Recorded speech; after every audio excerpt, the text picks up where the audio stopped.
Welcome back to my channel. It's Lauren here at Just Believe. On today's video, we're going to be looking at how to make a profit trading tennis.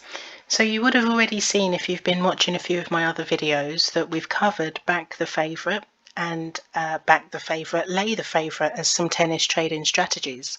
Well, we're going to look at these. We're going to look at the back the favourite and lay the favourite again today. And as always, I'm going to be showing you some live video footage.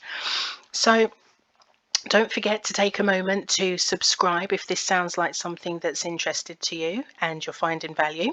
I'm also going to be showing you a detailed breakdown of how I made a profit in this particular trade. So don't forget to stay to the end to see how I did that. So here we've got Federico Del Bonis and Pablo Carreño Busta. I've already entered this trade and you can see that I've got a cash out available to me of £3.50 with a £25 liability on Del Bonis and £24.75 on Busta. Now going into this trade, Busta is the favourite.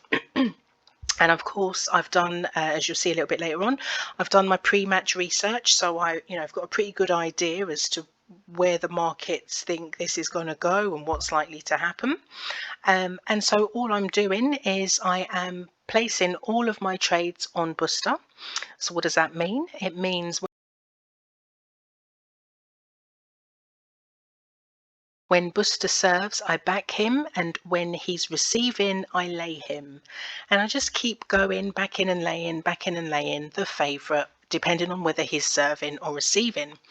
Now, going into this match, because I've done my pre-match research, I have a feelings that, both players were pretty strong on serve. This does seem like it's going to go deep into the first set. It's not going to be one of those ones where it's a 6-3 or a 6-4 or something, or 6-2 even, it's nothing like that. How do I know this? Well, just by looking at the way the match is going. Now, I would advise, if you are going to be doing your tennis trading, to try and get a really good stream so you can actually see what's happening. Although it isn't necessary, you can just go by looking at the scores. Personally, I prefer to watch the match because I can see how the players are playing, who looks like they're strong on serve, are they winning their games easily, or are they going to juice every single game or break point every single game. Things like that tell you whether or not one of them is likely to lose their serve, and so on and so forth. Anyways, as you can see on my screen, we're at 40-15. Busta is serving, and I've got £7.47 cash out option. Now, as I say, I'm thinking, based on my pre-match research and the way the match has gone so far, that this is, both players are holding their serve pretty well. So I'm happy at the moment to stay in the trade.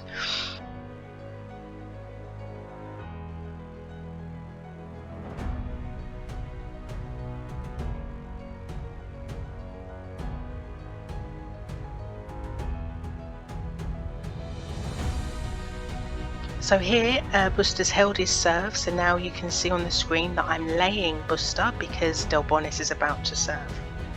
Don't forget to stay to the end of the video, guys, because you will get to see the breakdown of how this all goes. Now, why is this my top tip? I got a little bit distracted whilst trading this, and I didn't realise that the last trade that I tried to put in didn't get matched.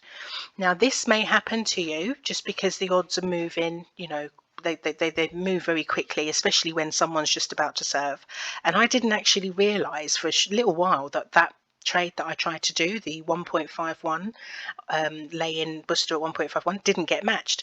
Guys, what do you do if this happens? Please put the comments down below. What do you do if this happens to you?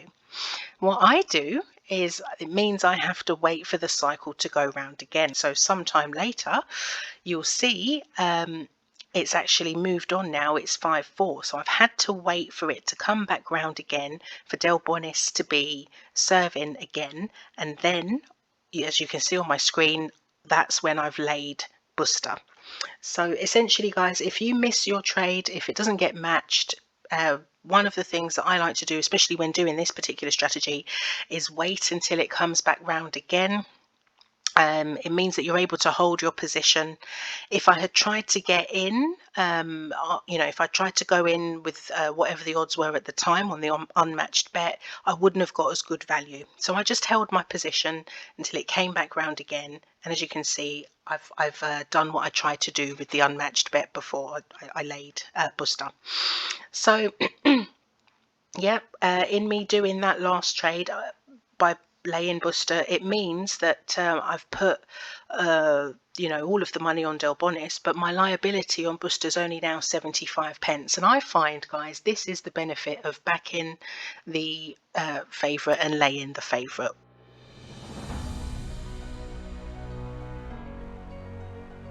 For me, it just shows you that you can end up with a lot more potential profit for a lot less liability.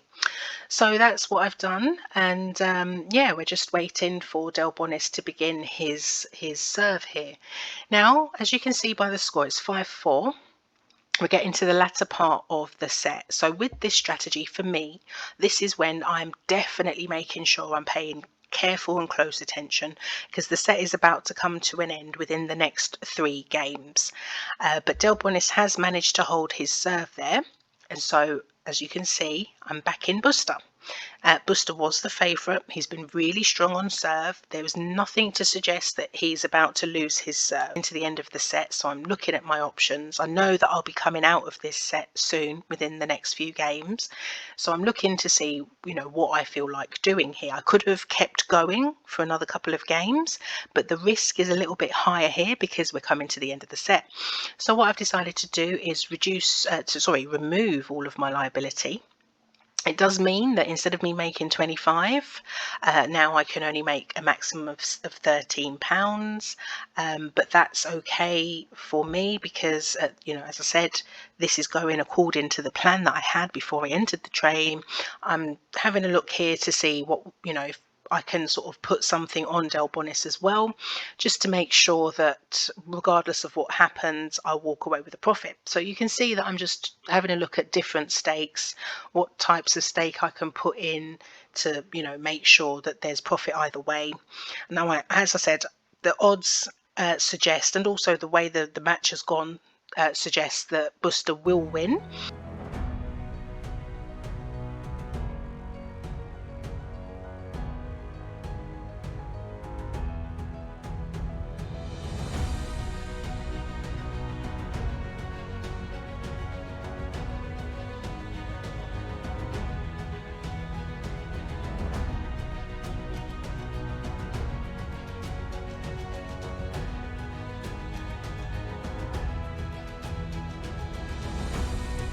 So I wanted to make sure that I've got more on Buster than I do on Del Bonis, but at the same time I would like to have a little bit on Del Bonis.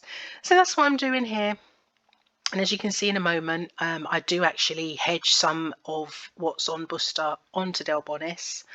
Yeah, so we'll just let it sort of play out. As you can see there, we've now got £7.50 on Del Bonis and £10 on Buster.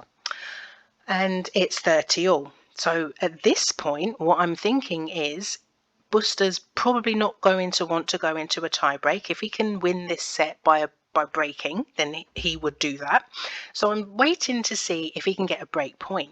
If he does get a break point, then that £9 and 9 pence you see there will go up slightly. Some people wouldn't have hedged over some money onto Del Bonis. They would have left it all on Buster and waited to see if Buster could have gotten the break point, and had that happened, there probably would have been more than the £9 available. But as I said, I'm trying to cover all of the aspects here. I want to make sure that I walk away with something.